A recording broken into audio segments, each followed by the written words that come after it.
अब मैं आप लोगों को देव स्तुति सुनाने जा रही हूँ, ध्यानपूर्वक सुनिएगा। राजा परीक्षित बोले, हे भगवान ब्रह्म कार्य तथा कारण इन दोनों अवस्थाओं से हमेशा परे है और न उसमें सत रज तम ये तीनों गुण ही हैं। मन तथा वाणी से भी उसके स्वरूप को नहीं जाना जा सकता और श्रुतियाँ गुण विषय का ही वर्णन करती हैं। वे उसके गुण ज्ञान जाति क्रिया तथा रूढ़ि का ही निर्देशन करती हैं। तब ऐसी दशा में श्रुतियों द्वारा निर्गुण ब्रह्म का प्रतिपादन किस भांति होता है। श्री सुखदेव जी बोले, हे परीक्षित, परमात्मा ही सर्वशक्तिमान तथा गुणों के भंडार है। वास्तव में श्रुतियाँ स्पष्ट रूप से तो भगवान का सगुण रूप का ही निर्देशन करती हैं, किंतु बुद्धि द्वारा विचार करने से उनका तात्पर्य निर्गुण का निरूपण होता है। विचार के लिए ही भगवान के उन जीवों को बुद्धि, इंद्रिय, मन तथा प्राण दिए हैं। प्राणों के द्वारा प्राणी जीवन धारण करता है। श्रवण आदि इंद्रियों के द्वारा वह वेद तथा उनकी लीला कथाओं को सुनता है। मन के द्वारा उन पर विचार करता है। बुद्धि के द्वारा एक निश्चय पर पहुँचता है। इसी भांति श्रुतियों के द्वारा निर्गुण स्वरूप का साक्षात्कार होता है।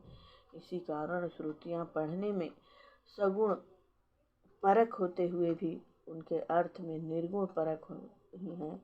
ब्रह्म का ज्ञान कराने वाले उपनिषद का भी यही स्वरूप है। संकादिक ऋषियों ने इसी भांति अपने आत्मनिश्चय के द्वारा इसको स्वीकार किया है। जो मनुष्य श्रद्धा से ग्रहण करता है वह अनात्म भाव से मुक्त हो जाता है। इस विषय में मैं तुमको एक कथा सुनाता हूँ, ध्यान पूर्वक सुनिएगा। एक समय की बात है, भगवान के परम प्रिय भक्त नारद जी अनेक लोकों में विचरते हुए बद्रिकाश्रम में भगवान नारायण के निकट पहुँचे। वहाँ पर लोक कल्याण के लिए भगवान नर नारायण कल्प के आरंभ से ही धर्म, ज्ञान तथा संयम के साथ इस भारतवर्ष में घोर तप कर रहे हैं। जब वे नारायण कैलाशवासी ऋषिगणों के साथ बैठे हुए ब्रह्म का उपदेश कर रहे थे, उसी समय नारद जी वहाँ पहुँचे। तब उन्होंने नारद जी को इस संबंध में जो कथा सुनाई वह मैं तुम्हें सुनाता हूँ। यह कथा पूर्व काल में उन नारायण ने जनलोक निवासियों के सन्मुख, जब वे आपस में वेदों तथा श्रुतियों के तात्पर्य और ब्रह्म के स्वरूप के संबंध में विचार विनिमय कर रहे थे, उस समय यह कथा कही थी। नारायण बोले, हे नारद जी, प्राचीन काल में ब्रह्म के पुत्र सनक, सनंदन, सनातन तथा सनंत कुमार आदि ब्रह्म ज्ञान ब्रह्मा जी के पुत्र अन्य जनलोक निवासी बहु ऋषियों के साथ एक ब्रह्मास्त्र कर रहे थे। उस ब्रह्मास्त्र में केवल ब्रह्मचर्य की चर्चा चल रही थी। उस समय तुम वहाँ पर नहीं थे, शांत द्वीप में अनिरुद्ध के दर्शन के लिए गए हुए थे। उसी समय वहाँ पर उत्तम चर्चा होने लगी। ब्रह्मा के संबंध में श्रुतियाँ भी स्पष्ट तात्पर्य वर्णन करने में असमर्थ होने के कारण वे भी शांत होकर सुनने लगी। उस समय सनंदन जी वक्ता होकर अपने शेष भाइयों को ब्रह्म का स्वरूप बताने लगे। सनंदन जी बोले, हे ब्रह्म ऋषियों, जिस भांति प्रातः काल हो जाने पर सोए हुए सम्राट को जगाने के लिए बंदी जन उनके निकट जाकर सम्राट के ऐश्वर्य, पराक्रम और सुंदर यश का गायन करते हैं और उसके द्वारा उस सम्राट को जगाते हैं, उसी भांति जब परमात्मा अपने रचे हुए इस संपूर्ण विश्व को अपने में लीन करके अपनी शक्तियों के समेट कर सो जाता है, तब प्रलय के अंत में वे श्रुतियाँ ही उनके स्वरूप का ज्ञान कराने के लिए उनका सुयश गान करती हैं और इसी भांति उसको जगाती हैं। श्रुतियाँ कहती हैं, हे विश्वात्मा, आप अजित हैं, सर्वश्रेष्ठ हैं।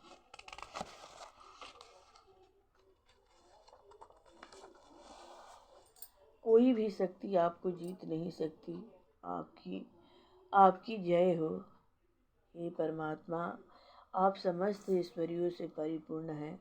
आपकी माया एक ठगनी स्त्री की भांति सज धज कर जगत के सारे जीवों को फंसाने के लिए और उनके स्वाभाविक स्वरूप को ढकने के लिए है, जो उन्हें अपने में ढक लेती है। हे भगवान, इस माया को नष्ट करने की शक्ति आपके अतिरिक्त इस जीव में नहीं है, क्योंकि आप ही साधन, ज्ञान, क्रिया आदि शक्तियों को उत्पन्न करते हैं और आप ही उन्हें मिटा देते हैं।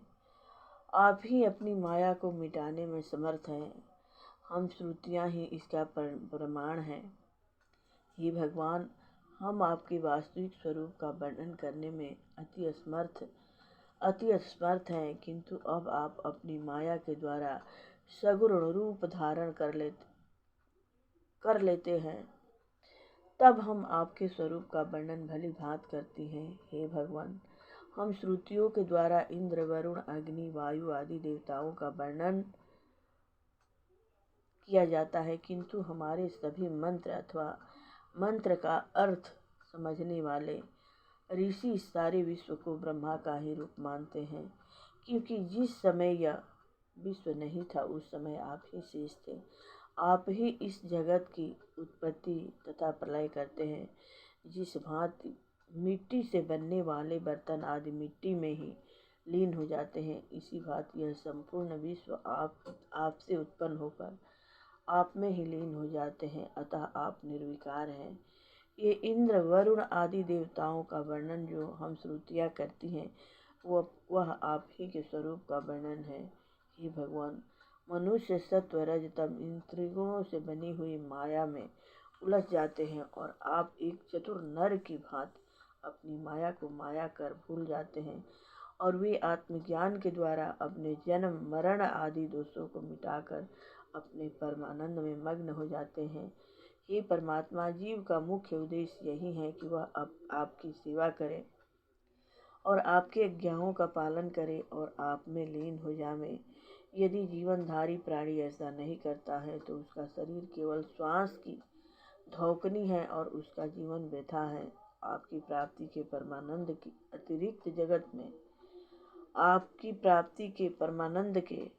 अतिरिक्त जगत में और कोई सुख नहीं है, क्योंकि आपको प्राप्त करना ही सच्चा और अस्थायी रहने वाला सुख है और सांसारिक सुख तो केवल क्षण मात्र है और नाशवान है। हे भगवान, अन्नमय, प्राणमय, मनोमय, विज्ञानमय तथा आनंदमय इन पंचकोशों के जीव रूप से आप ही रहते हैं और आप ही उनमें तथा मेरेपन का भाव उत्पन्न करने वाले हैं। जब आपके भजन के बिना किसी भांति भी सुख नहीं मिल सकता है, हे भगवान, जो कुछ भी वृत्तियों के द्वारा आस्तिक भाव अथवा नास्तिक भाव प्रतीत होता रहता है, आप उन सबसे भी परे हैं। नीति द्वारा इनका निषेध होने पर भी केवल आप ही शेष रह जाते हैं, इसलिए आप ही एकमात्र सत्य हैं और सब असत्य हैं। बड़े बड़े ब्रह्मज्ञानियों ने आपकी प्राप्ति के बहुत से मार्ग कहे हैं। उन मार्गों से बहुत से प्राणी पूरक चक्र में अग्नि रूप से आपकी आराधना करते हैं। अरुण वंश के संपूर्ण ऋषि हृदय में आपके सूक्ष्म ब्रह्म स्वरूप की उपासना करते हैं। हे परमात्मा, हृदय से ही सुषुम्ना नाड़ी ब्रह्मरंग में तक गई है और यही आपके प्राप्त होने का उत्तम मार्ग है।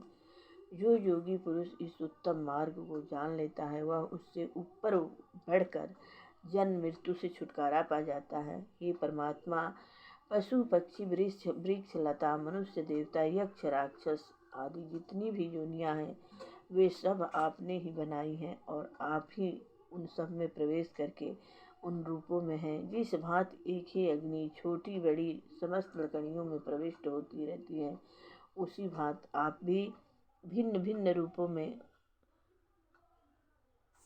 कहीं उत्तम कहीं अधम योनि में प्रतीत होते हैं। इस कारण संत पुरुष आपकी निर्मल बुद्धि से आपको पहचान कर सर्वत्र आपको देखते हैं और आपके सत्य स्वरूप का साक्षात्कार कर लेते हैं। हे परमात्मा, वह जीव अपने कर्म अनुसार ही अपने लिए शरीर का निर्माण करता है, किंतु वास्तव में यह शरीर को बनाने वाले कार्य कारण रूप आवरणों से रहित है, क्योंकि उन आवरणों को वास्तव में कोई सत्ता ही नहीं है। वे सब आवरण नश्वान है। बहुत से तत्वज्ञानी पुरुष इस जीव को आपका ही अंश कहते हैं। जब इस जीव में बाहर भीतर कोई ऐसा आवरण जो उसको ढक सके नहीं है, तब आपको तो कोई आवरण ढक ही नहीं सकता है। इसी कारण तत्वज्ञानी पुरुष जीव के वास्तविक स्वरूप का ज्ञान करके आपकी ही उपासना करते हैं, क्योंकि आपकी उपासना के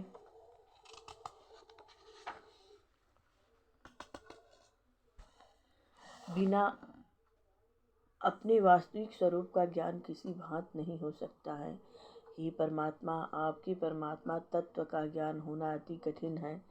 इसी कारण आप अनेक अवतार लेकर ऐसी लीलाएं करते हैं जिनके द्वारा आपके स्वरूप का ज्ञान हो सके। हे भगवान, यह पंच तत्व से बना हुआ शरीर मिटने वाला है, किंतु यदि यह जीव चाहे तो उसी शरीर के द्वारा थोड़े से जीवन में आपको प्राप्त कर सकता है, क्योंकि यह शरीर जीव की इच्छा के अनुसार ही काम करता है। जब शरीर जीव के अनुकूल है, तब वह जीव आपको भी अनुकूल बना सकता है, क्योंकि आप तो सदा जीव को अपनाने के लिए प्रस्तुत रहते हैं। इतना साधन होने पर भी जब यह जीव आप अविनाशी में अपने को नहीं लगाता है और अपने इस मिथ्या शरीर तथा कुटुंबियों में लग जाता है, इसका अर्थ यह है कि वह अपने को स्वयं आप ही नाश कर रहा है और अपने आप ही अधोगति को प्राप्त कर रहा है। उसकी सारी वृत्तियाँ शारीरिक विषय वासनाओं में लग जाती हैं, तब वह पशु पक्षी आदि योनियों में बुरे बुरे शरीर प्राप्त करता है। हे भगवान, जो प्राणी इंद्रियों को वश में करके योग्य अभ्यास के द्वारा हृदय में आपकी आराधना करता है, उसे आपके परम पद की प्राप्ति होती है। हे भगवान, कहाँ तक कहें, जो अज्ञान वश भी आपको किसी रूप में तथा किसी भाव से मानते हैं, वे आपको ही प्राप्त कर लेते हैं। हे परमात्मा, स्वयं ब्रह्म शंकादिक मरीचि आदि सब आपसे ही उत्पन्न हुए हैं और समय आने पर आप में ही समा जाते हैं। उस समय कोई ऐसा साधन नहीं रहता जिसके द्वारा यह सोया हुआ जीव आपको जान सके, क्योंकि सब कुछ आप में ही समा जाता है। यह वेद शास्त्र आदि भी आप में ही लीन हो जाते हैं। उस समय केवल सर्वोत्तम मार्ग आपका भजन करना है। उस समय आपको जानने की चेष्टा न करें, केवल भजन करें। हे भगवान, यह त्रिगुणमय जगत केवल आपके मन की कल्पना है, किंतु इसके अधिष्ठान होने के कारण यह जगत असत्य होते हुए भी सत्य प्रतीत होता है। इस कारण भोक्ता तथा भोग्य इन दोनों को तथा इस संबंध को आत्मज्ञानी पुरुष आत्मरूप से सत्य ही मानते हैं, क्योंकि यह जगत आत्मा में ही कल्पित व्याप्त है। इस कारण इसको आत्मरूप मानते हैं। जो पुरुष कितने भी विद्वान होते हुए भी आपसे विमुख हैं, वे पशुओं के समान हैं। हे भगवान, आप मन बुद्धि इंद्रिय आदि तथा चिंतन आदि से हमेशा रहित हैं, क्योंकि आप स्वतः सिद्ध ज्ञानवान स्वयं प्रकाश होने के कारण इन इंद्रियों आदि की आवश्यकता ही नहीं रखते। ब्रह्म तथा इंद्र आदि देवता मनुष्यों से पूजा प्राप्त करके आपकी ही पूजा करते हैं। हे परमात्मा, आप नित्य मुक्त तथा मायातीत हैं, किंतु फिर भी अपने कल्पना मात्र से अपने संकल्प मात्र से माया के साथ क्रीड़ा करते रहते हैं। जब आप क्रीड़ा करने के लिए सृष्टि रचने की इच्छा करते हैं, तब आपके संकेत मात्र से ही जीवों के सूक्ष्म शरीर तथा उनके सोए हुए पूर्व कर्म संस्कार जग उठते हैं। तभी आप उनके द्वारा संपूर्ण प्राणियों की उत्पत्ति करते हैं। आपका न कोई अपना है और न कोई पराया है। हे परमात्मा, आप नित्य एक रस है। यदि हम यह मान लें कि जीव असंख्य हैं और वे सब के सब नित्य एवं सर्वव्यापी हैं, तब तो वे सभी आपके समान ही होंगे। उस दशा में आपको उनका शासक कभी नहीं माना जा सकता, क्योंकि वे तो सभी आपके ही समान ऐश्वर्यशाली होंगे। आप उनका नियंत्रण कदापि नहीं कर सकते। आप उनका नियंत्रण जब भी कर सकते हैं जब वे आपसे न्यून हो और आपसे उत्पन्न हुए हो, किंतु आप सबके शासक हैं। इसलिए यह स्वतः सिद्ध है कि वे सब आपसे ही उत्पन्न हुए हैं। इसी कारण आप उनके नियंत्रण करता है और आप उनमें व्यक्त रहते हुए भी आपके स्वरूप का किसी को ज्ञान नहीं है कि आपका क्या स्वरूप है। जो लोग जैसा समझते हैं वैसा ही अपनी बुद्धि के द्वारा आपके स्वरूप का निरूपण कर लेते हैं। इसी कारण भिन्न भिन्न मतों के द्वारा आपके भिन्न भिन्न स्वरूपों का वर्णन लोग करते हैं और वे दुष्ट लोग अपने एक मत से दूसरे मत का खंडन करके परस्पर लड़ते रहते हैं। आपका स्वरूप सभी मतों से परे है। यह जीव आपसे उत्पन्न हुआ है। इसका तात्पर्य यही है कि आप ही जीव बनते हैं, किंतु इसका असली तात्पर्य यह है कि जीवात्मा तथा परमात्मा दोनों ही अजन्मा है। उन दोनों का वास्तविक स्वरूप आप है। न उनका कभी जन्म होता है और न कभी वृत्तियां ही धारण करता है। अज्ञानता बस प्रकृति को पुरुष और पुरुष को प्रकृति समझ लेने के कारण एक दूसरे का संयोग हो जाता है। उस संयोग के हो जाने से जीवों के विविध नाम तथा गुण मान लिए जाते हैं, किंतु अंत में वे सब फिर आप में ही समा जाते हैं। जिस भांति एक अथाह समुद्र में छोटी छोटी नदियां इधर उधर घूमकर समा जाती हैं, हे भगवान, सभी जीव आपकी माया के द्वारा भ्रमित होकर भटकते रहते हैं, किंतु ज्ञानी जन इस भ्रम को समझकर उसमें नहीं फंसते हैं और आपके शरण में जाकर जन्म मृत्यु के चक्कर से छूट जाते हैं। आपके स्वरूप का ज्ञान करने के लिए उत्तम गुरु की परम आवश्यकता है। आप आनंद स्वरूप हैं। आपके आनंद के सामने स्त्री पुत्र देह धन स्वजन आदि का आनंद तुच्छ है और नश्वान है। जो पुरुष इस सिद्धांत को न मानकर स्त्री पुत्र आदि में ही सुख मानकर रम जाता है, वह अपने को मटिया मेट कर लेता है। जो वस्तु स्वभाव से ही सारहीन और नाशवान है, भला उसमें क्या सुख मिल सकता है। जो विवेकी जन है वे देह गेह में कभी नहीं फंसते, क्योंकि उससे जीव का विवेक, वैराग्य, धैर्य, क्षमा तथा शांति आदि नष्ट हो जाते हैं। हे भगवान, बहुत से पुरुष मानते हैं कि मिट्टी से बना हुआ बर्तन मिट्टी ही रूप होता है। इसी भांति सत्य परमात्मा से बना हुआ जगत भी सत्य अस्थि परमात्मा है, किंतु यह बात सत्य नहीं है, क्योंकि कारण और कार्य दोनों में बड़ा भेद होता है। पिता और पुत्र में एक दूसरे से भिन्नता होती है। इसी भांति कार्य और कारण दोनों एक से नहीं होते। इसलिए इस अविद्या, अति, भ्रम, माया और सत असत परमात्मा का जब संयोग हो जाता है, तभी इस जगत की उत्पत्ति होती है। जिस भांति रस्सी में प्रतीत होने वाला सांप का भ्रम मिथ्या है, उसी भांति माया से रचा हुआ यह जगत भी मिथ्या है। जो श्रुतियाँ कर्म फल को सत्य बताती हैं, वे उन्हीं लोगों को भ्रम में डालती हैं। जो कार्य में ही लगे रहते हैं, वे यह नहीं जानते कि उन श्रुतियाँ का अर्थ कर्म फल की नित्यता बनाने में नहीं है, किंतु उनका असली तात्पर्य उन नाशवान कर्म फल से दूर करने का है, जिसे निषेध कहते हैं। हे परमात्मा, यह जगत आदि में भी नहीं था और अंत में भी नहीं रहेगा, तब बीच में ही इसकी प्रतीति मिथ्या ही है। नासमझ मूर्ख ही इसको सत्य समझते हैं। हे परमात्मा, यह जीव आपकी माया से मोहित होकर जब अभिज्ञान के आवरण में ढक जाता है, वह अपने को स्वयं मानकर देहादि के अभिमान में फंस जाता है और जन्म मृत्यु के चक्कर में पड़ जाता है।